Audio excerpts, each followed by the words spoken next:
Hello again, and welcome to another week of Political Paradigms, the first episode of February. You are with Toby and Sonny this week. Sonny, how are you doing?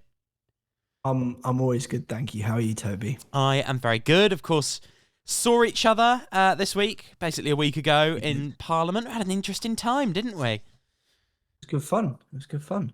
Had a little meander around. Even saw the Archbishop of Canterbury, which doesn't happen every day. All right. On to the politics, and obviously the bulk of this podcast always focused on British politics.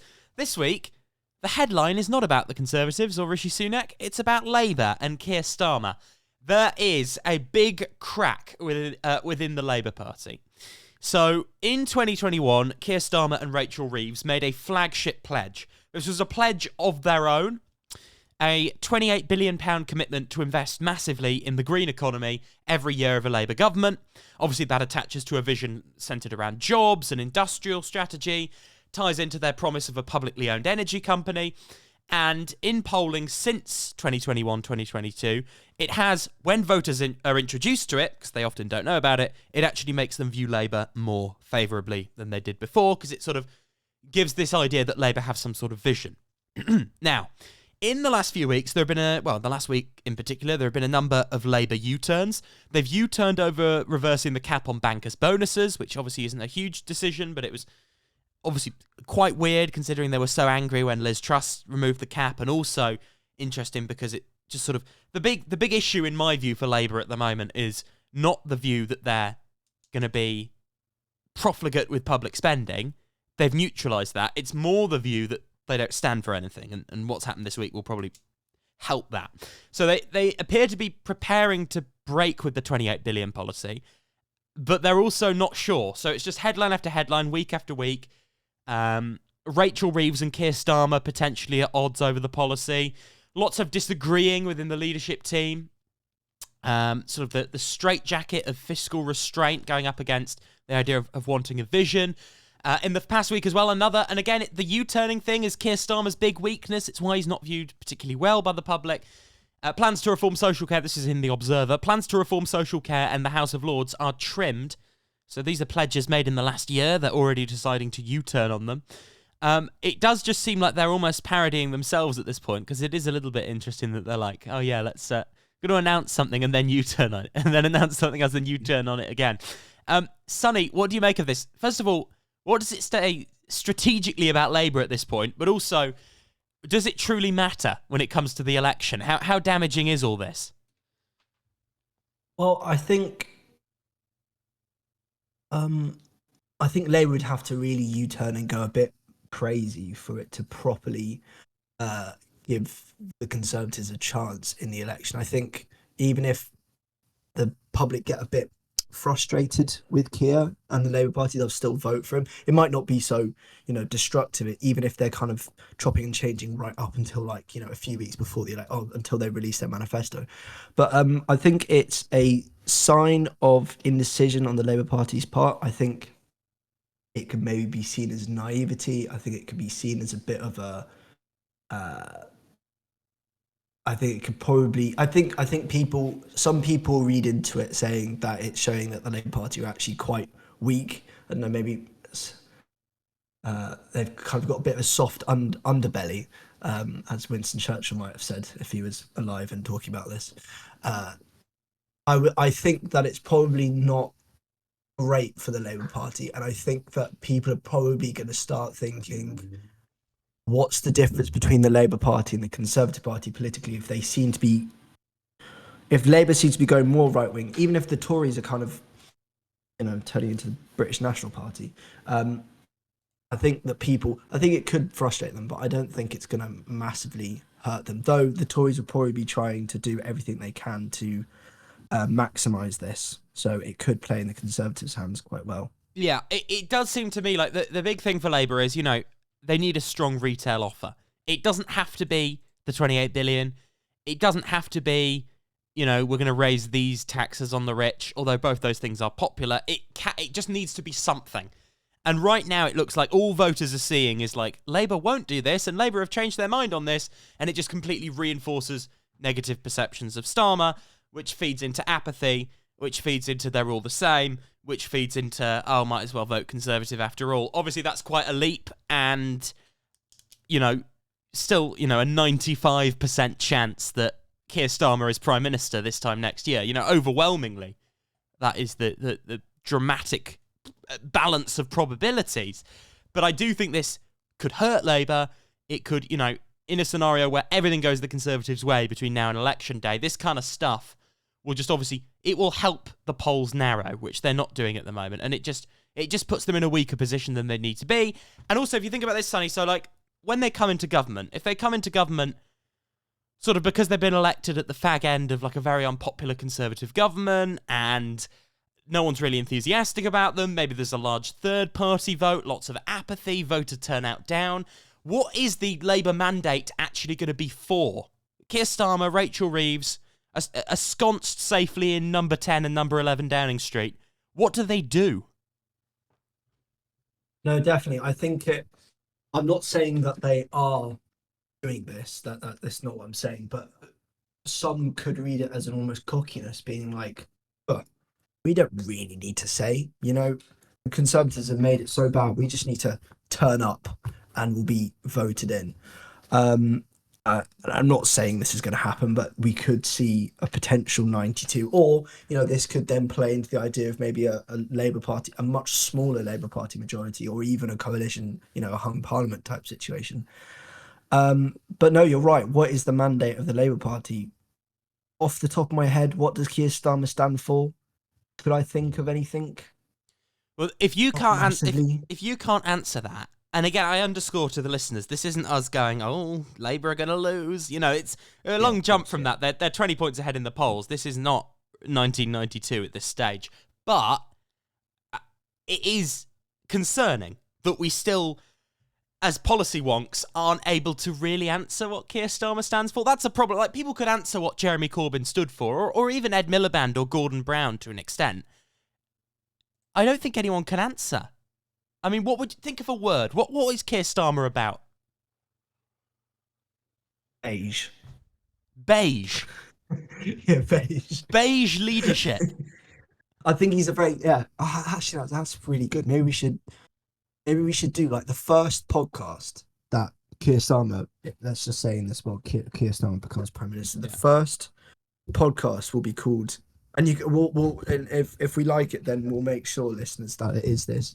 It will be called Beige Britain. That'll be the first name. How about that? A new Beige Britain. Instead of, the whole Tony Blair, a new dawn. A new day has dawned, has it not? Keir Starmer would just be like, a beige day has dawned, has it not? Stood outside Downing Street. Yeah. No, you're right. It is, and also I think one thing we should stress is that my money's on the Labour Party winning the election. I think yours is maybe not. You can say yes or no. Oh, mine is heavily 95% Labour will win. They will win. Yeah, definitely. But I think this is more of a conversation about what will Britain look like this time next year. What will the Labour Party's manifesto look like, and what will be kind of the first. It's going to be quite, I would say, I mean, this is in, 3-ish, two and a bit years' time.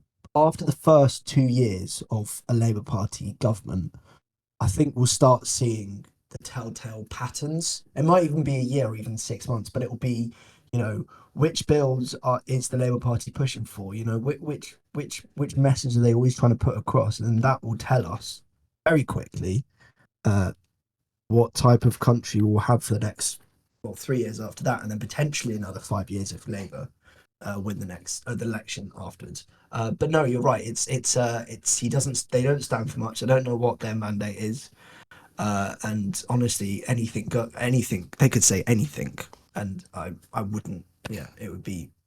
Yeah. Surprising if he says anything. It's very hard at this stage to see them sort of. I know people have this thing. It's sort of inbuilt into sort of British political psychology. This idea that Labour are always going to mess it up at the last minute. And yes, sure, it would be such an incredible feat to mess it up at this stage. I just can't see them messing it up. But I do think it is, what we're heading for right now is basically a government with probably a decent majority, could be a very big majority, that doesn't quite know what it's there for. And because the electorate aren't endeared to it, unless it delivers, the electorate will be very happy to kick it out immediately, sort of at the first chance they get, if they're unhappy. Whereas, the likes of Tony Blair came into office with a lot of goodwill, and it was genuinely hard to see Labour losing the next election, because they sort of built this sort of hegemonic reputation for competence and vision and hope, whereas I don't think Keir Starmer has that, and I think voters, stop me if you think I'm wrong, but I don't think voters would have a problem kicking out a Keir Starmer government at the next election if they weren't happy. They'd do that quite willingly. Yeah, I'd have to agree with you on that. I think that I do very much see Keir Starmer as kind of a one-term prime minister. Oh, that's interesting. Pushing for a second.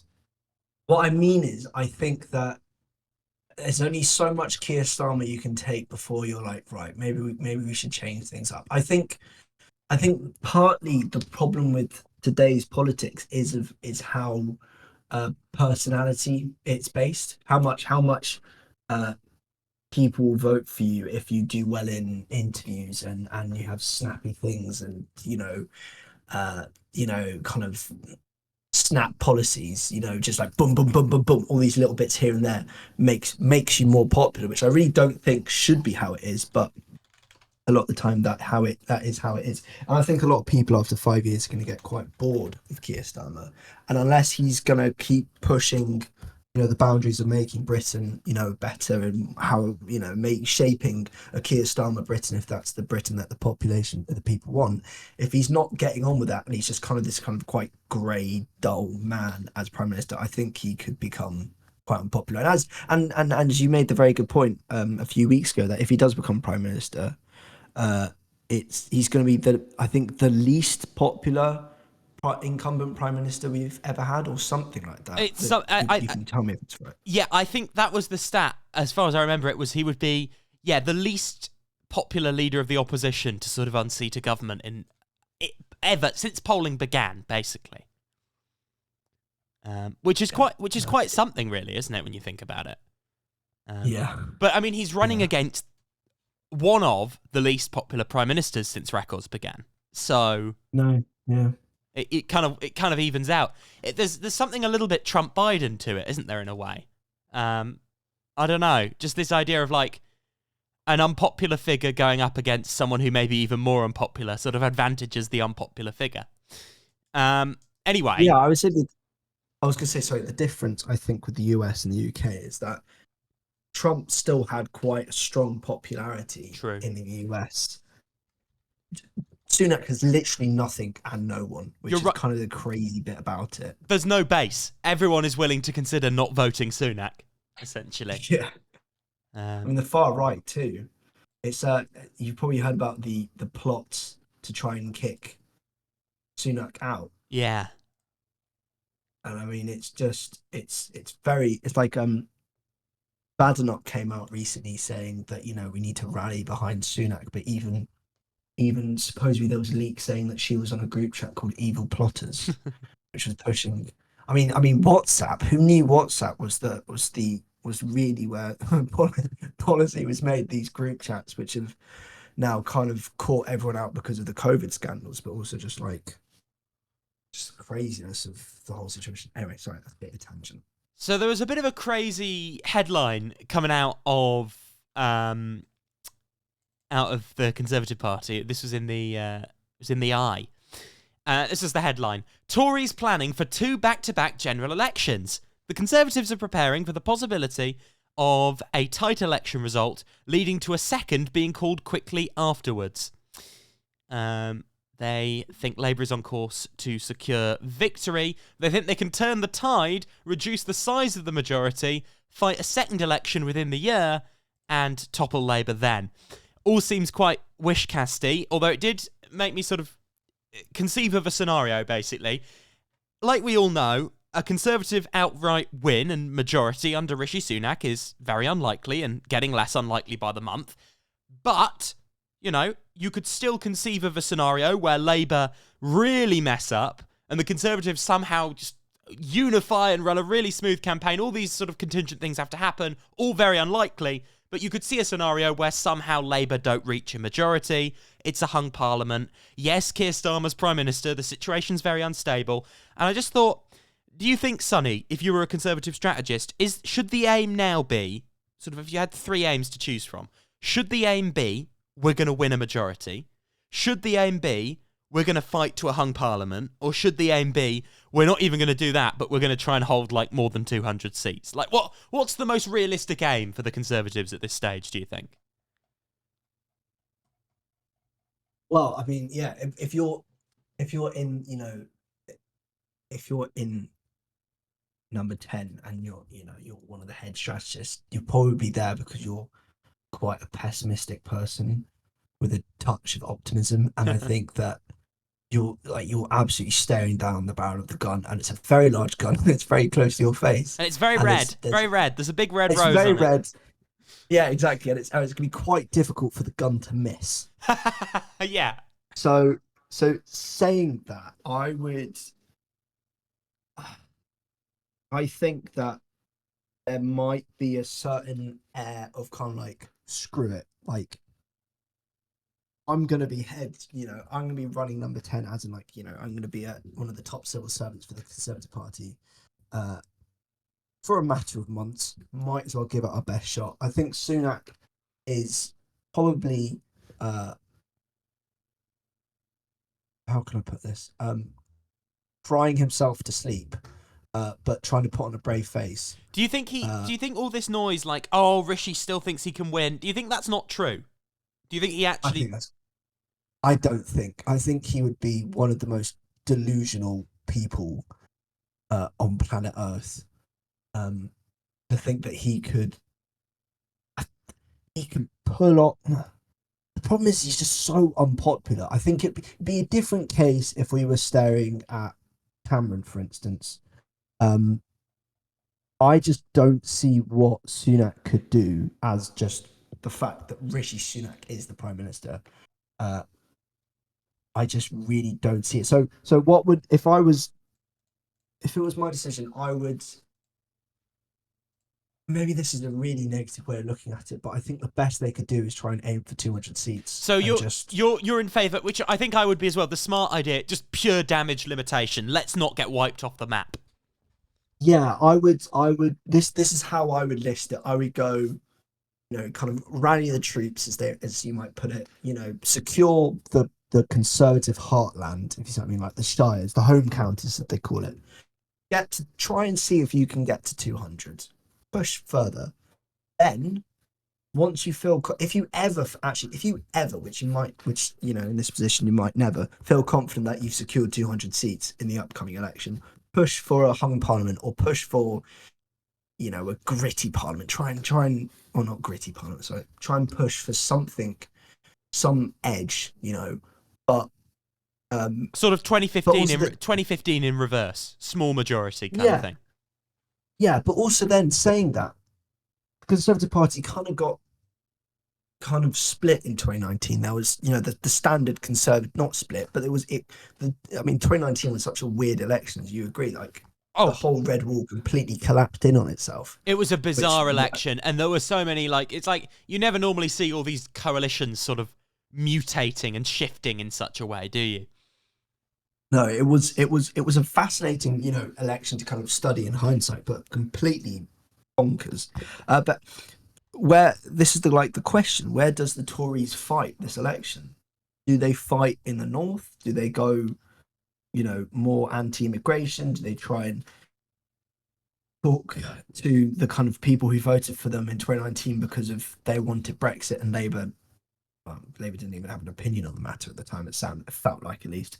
Or do they kind of run back home, retreat to down south, and say, well, they're going to get rid of inheritance tax and give everyone a Labrador? Like, what is the level? So that is also, I think, another major question that they need to ask themselves, the strategists at least.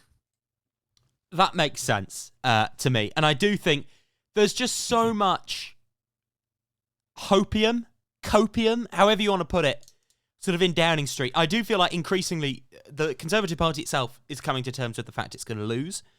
Some people in Downing Street are coming to terms with the fact they're probably going to lose, and I just think it would be better if they'd done this sooner.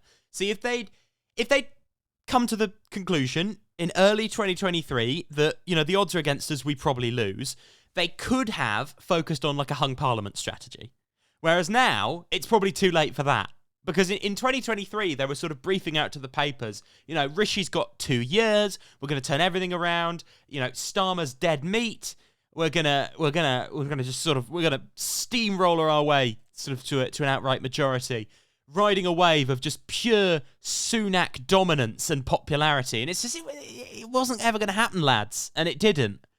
And it just feels like there was a lot of wish casting going on. There was a lot of hopium, and they've ended up in a worse position as a result, probably, I would say. No, I think that's incredibly fair. I would completely agree with you on that. I think but actually, one thing I would say is that if we were standing in early 2023 and we thought, you know, if we said a provisional date is going to be what we're kind of guessing now for the election, October 2024, let's just say it's what a lot of people are probably pointing at, maybe September, but let's say October for this. They're thinking, you know, this is early 2023. That's, you know, over a kind of a year and a half away. You know, that's a long time. You know what they say, a week is a long time in politics. What's a year and a half going to be like? We can, you know, revolution the Conservative Party in that way. Do you think that they might have already had that conversation and gone, no, that's way too pessimistic, we're going to be able to win this? Or do you think they were just a bit dim-witted and didn't think about the future? That's a good question. I think maybe they didn't. Maybe they just didn't. Yeah, I think they've just. We hear a lot about sort of the machine of the Conservative Party, the election-winning machine. It just feels like they've dropped the ball recently, and maybe it's just completely beyond their control. But it does feel like they've been playing politics on easy mode for so long that now parts of the media have turned on them, and the rest they just weren't ready, and they just couldn't hack it basically. You know, the 2015 re-election team would never. You know, they've just completely fumbled in just sort of an extraordinary way, and it's very much to Labour's advantage. And again, like we've said on the pod before, in a way, great for us because I think everyone in this country kind of wants a change of government just to see what happens at this stage. It's just so exhausting. Yeah, no, I agree. Sorry, could I also just say one thing about the Conservative Party? Yes. When we came out of the 2019 election, I think what a lot of people were thinking, at least this is what I was thinking, and I was 14 at the time, so, you know, it could have been completely outrageously wrong. But we saw this just incredibly ridiculous majority from it felt at the time, but probably not so much, of the Conservative Party. We saw a very strong Boris Johnson. We saw a very strong Conservative Party, and then we saw this kind of fragmented, weak, kind of almost wrinkled-looking Labour Party led by Jeremy Corbyn, who'd kind of people didn't realise, but he wasn't as popular as maybe we thought at the time, and this kind of just complete collapse. And I thought, you know, I remember talking to someone being like, yeah, the Conservatives are going to be, you know, in power for a very long time now, it looks like it. And then it all completely collapsed in on itself, and the Tories have like completely split themselves apart now. And I think this is where Labour have done really well, in which it felt in some ways that they've almost gutted the party and replaced them with very like Keir Starmer lined people. They will go out and say the Keir line, and they will, you know, pledge their allegiance to Keir and stay with Keir because they are all very similar opinioned. But the Conservatives under Johnson kind of went more far right, and then they were kind of caught out when they tried to push more to the centre right. And then, well, I mean, I think that because they brought in like kind of Cameron and things like that, and I think Sunak also doesn't know what he's doing. But it's just like the Tories have blown up and their foundations have been completely removed, and the Labour Party now this kind of very strong unified force, which I think is very much played into the demise of the Conservative Party. We're probably in, I think, for another realignment election in 2024, 2 realignment elections in a row. It's going to be very interesting to watch. And now, to finish off the pod, over the pond to American politics, to have a little, thought we'd have a little check-in today On the state of the presidential race, obviously we know vast majority chance the two nominees are going to be Donald Trump and Joe Biden. Joe Biden is running well in the Democratic primary, basically unopposed, and Donald Trump is opposed by Nikki Haley, but is he really? When you look at the polling, it's he's sort of notching up some sort of Assad level election margins. It's quite impressive for a non-incumbent running in a party primary. So looking at the polling was bad, as I'm sure you remember, Sonny, at the end of 2023. A lot of polls showed Trump ahead.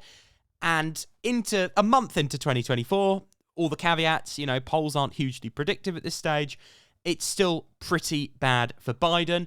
Trump has basically a -10 approval rating, but Biden has a -16 approval rating. Despite economic sentiment improving, Biden's numbers have not improved yet. His approval rating is still sort of in the 38 to 40% range. If he was running against anyone else, he'd be a lock to sort of lose re-election. Average of the polls, again, because there have been a lot of high-quality polls that show sort of eye-catching numbers, like Trump ahead by 5, Trump ahead by 6. An average of all the polls, which is always a good way of looking at things, shows Trump ahead, and he has been since basically November, by about 2 points. He's currently ahead by 1.4 points. At the beginning of January, looking at the margins, he was ahead by 1.4 points again. He was ahead by 2 points a little bit earlier in January, and sort of September time, Biden was ahead. That's when it shifted. So Biden is losing to Trump on competence. He's losing to Trump on the economy. He's losing to Trump on basically all the metrics that he won against Trump on, and metrics he was already losing on, like the economy and immigration, he's losing by more. There are very few silver linings at this stage. He is, in terms of swing states, he's currently trailing in all of them, apart from Pennsylvania, where he leads narrowly, and Wisconsin, where he trails ever so slightly. So actually, very interestingly, the states where there was a big shift in 2020, states like Arizona, states like Georgia, traditionally Republican, Trump actually has big leads there that appear to be built by basically winning more black and Hispanic voters than any Republican has in sort of the post-civil rights era. The states where Biden is holding on the most are the states where Hillary Clinton lost the election in 2016. He is leading outright in Pennsylvania. He is, as I say, trailing very narrowly in Wisconsin, and he is trailing by 4 points, which is pretty bad, but considering these two other states are behaving differently, very recoverable, trailing by 4 points in Michigan. And if he can get those, basically do slightly better in Wisconsin, hold even in Pennsylvania, gain 3 or 4 points in Michigan, he has an electoral college advantage, even while trailing in the popular vote. So ironically, it does look like 2020 in reverse in a number of ways, in that you have a candidate with broad-based advantages, but lots of doubts in Trump. And you have a candidate who has a numerical path to an electoral college win, despite national unpopularity in Biden.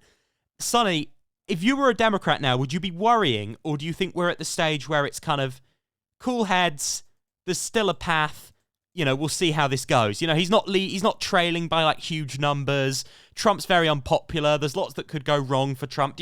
Are you keeping your cool now, or are you worried? Oh, good question. I think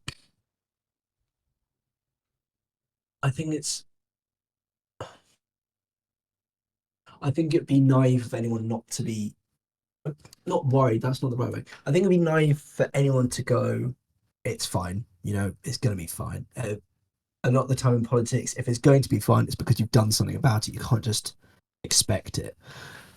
So true. That is very astute. Very true. Thank you very much. Thank you. I try my best. So I think Biden needs to be wary. I think Biden needs to be cautious. Trump is a bit of a politician slayer. He can really ruin a lot of people because he's not really a politician at heart. He's not kind of these kind of slick men sick people, sorry, who can kind of come up with these kind of sleazy sounding things. I think in especially US politics, I feel like, and the UK, I think world politics has been dominated by that. But I think that they should be. I think they should be very wary. I think Trump can just uh, kind of just get just this massive following behind him. Uh, do I think that it's kind of over? Definitely not. I think you'd agree with that. It's going to be a very tight and a very interesting election, especially for the rest of the world, because we're dealing with the largest economy in the world and one of the most, if not the most powerful country in the world. Um, but no, I think Biden does have enough to win it. I also think Trump has enough to win it. So it's difficult to call. But I think both Republicans and Democrats, especially the Democrats, because they are kind of in power right now, need to be very, very wary. They shouldn't be worried yet. They should just be incredibly serious about what's going on, because it is going to be down. I think it might go down to kind of like the very Do you think it could be like like the a, last few do you votes. think it could be like a single state and we're counting for days, like really sort of nail biting? I think it could be even closer than 2020. It could also go. Yeah. One of these guys could fall off the apple cart further, and it could really tip in one direction or the other. But I think close election is what we're all primed for. Um, Yeah, definitely. I think that also there was a lot of Republicans who were quite. I think there was a lot of people who voted for Trump who won't vote for Trump again. yeah, But then I think there's also a lot of people who voted for Biden who will now vote for Trump. But no, you're very right. The black and Hispanic vote for Trump is kind of shooting up. I don't know the figures and numbers, but I know it's gone up, and I think that could really help Trump. and Uh, it's staggering because it opens the door to a scenario that people didn't think was possible. Right? If you combine Trump doing really well in populous states with Hispanic and black voters, particularly Hispanic, because the black voter trend is it's it may not come to pass, right? It's sort of one of those things we have to sort of wait and see. The Hispanic trend is very real, election after election. If that comes to pass, and Biden keeps being, I mean, Biden is currently most resilient among white voters, not compared to other groups, but he is losing less among white voters than he's losing among any other group relative to 2020. So there is a scenario where Trump wins the popular vote and Biden wins the electoral college, which is just crazy when you consider everything we've told ourselves in the era of sort of Trumpian politics. Uh, yeah. No, it is crazy that it is like you put it, kind of almost 2020 reversed. yeah, Because didn't sorry 2016. yeah. I guess Because that didn't Clinton won the sorry, that's what I was trying to say. Clinton won the popular vote by 2 points. Yeah, Yeah, yeah. But that is fancy political systems for you. They don't always seem to make the most amount of sense. Alas. this it, Um, this is very true, and I think the other thing to be wary of throughout this is I just think you can look at this two ways. You can look at it as, oh my God, the Republican Party are on, they are risking fumbling the most winnable presidential election of their lifetimes. Biden's approval ratings are tantamount. There hasn't been a weaker incumbent running for re-election since Jimmy Carter. And somehow they may lose. And they're only ahead by 1 point. 1 point! Jimmy Carter was behind by double digits at this stage. Or George H.W. Bush, or whoever else, take your pick. Trump was behind by double digits at this stage with a higher approval rating than Biden. Likewise, you've got someone with a slew of criminal indictments, might be in prison by the end of the year, sort of saying every disqualifiable statement possible, and somehow Biden is narrowly losing. So you can look at it as, oh my God, Democrats, what on earth are you doing? And you can look at it as the Republicans should be ahead by double digits. I mean, which of those do you buy more, Sonny? um, ooh, it is strange. Do you think it's like, is this election coughing baby versus coughing baby, almost? It's like neither of them are basically two extremely weak candidates up against each other. Yeah, I think Trump. I think Trump isn't weak in the same way as Biden. I think Trump has a very selective amount of voters. He's never going to get massive landslides. He's never going to, wipe the Democrats off the face of, the US. He has a very set amount of people that will vote for him, and it's difficult for him to get over. I think the similar is with Biden, though, because of how polarizing Trump is. There are certain people who just will never vote for him. Though with Biden, it's a bit more blurred. I think other other leaders, other politicians in the US have been similar. Um, so I do think it is very impressive. Well, you make the very good point that Trump is in kind of the middle of a legal battle, and it could. I mean, maybe it's not very likely, but if certain things happen in certain ways, Trump might not even be legally allowed to be elected as president, which could then completely change everything. And then we're looking at, Nikki Haley versus Biden, which I think Biden is probably more favored to win, I would guess. Oh, I'd go the other way. Would you? Why would you go? Yeah, it's just because like Haley's not tarnished, so my assumption would just be people would look at her as a generic Republican and vote against Biden. That's a very good point. I thought maybe because Nikki, well, again, I'm not really that kind of versed in US politics. I know a decent amount, but no, you're right. Actually, actually, yeah. In hindsight, okay, I'm gonna revise what I just said. We're gonna go back. I know, I'm like Keir Starmer now, just flip flopping. But no. So no, very good point. So it's completely in the air, which makes it very exciting and very daunting that we're talking about just one of the most important elections of the year. And it's kind of like, oh, he could be in prison or not. He could legally not be able to be voted. Someone might die. We genuinely don't know. Literally. Yeah, which is kind of crazy. I mean, they're gonna start like running the US government from the local hospital at this point. Maybe that's a bit harsh, but harsh, but no, I think it's valid, right? We've got two people who are very, very old, and one of them's we've got two very aged characters. Yeah, Biden's physically fit, very old. Trump is very old and not physically fit. So there's a decent, there's a greater chance one of the nominees dies than in any election previously. Let's put it that way. No, you're right. I mean, how old is Biden now? He's in his 80s, isn't he? He's in his 80s. He's 81 at the moment. 81. Wow. Gosh, and Trump's what, 79 or 80 or something? Is he 70? He might be 70. I think he's 77, and he'd be 78 by the time he got back into office if he were to prevail. Right, yeah, that makes sense. But